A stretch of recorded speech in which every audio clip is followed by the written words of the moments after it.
মা, আমি বড় হয়ে তোমার সব কষ্ট দূর করে দেব। বাবা, তোমার মুখে হাসি দেখলে আমার সব কষ্ট দূর হয়ে যায়। মা আমার জন্য কত কষ্ট করে। মায়ের জন্য আমার কিছু করতে হবে।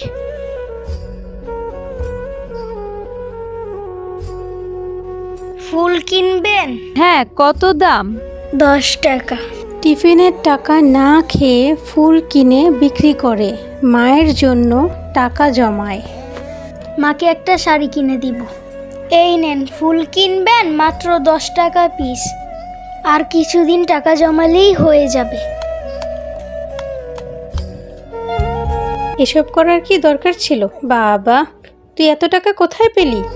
বাহ, খুব সুন্দর। আর তুমি আমার জন্য কত কষ্ট করো। তোমার পরনে ছেঁড়া শাড়িটা দেখে আমার খুব কষ্ট হয়। আমার ছেলেটা কত বড় হয়ে রাসূল গেছে। সাল্লাল্লাহু সাল্লাম বলেছেন, তোমার মায়ের সাথে সদাচরণ করো, কারণ মায়ের দোয়া ভাগ্যের চাকা ঘুরিয়ে দেয়।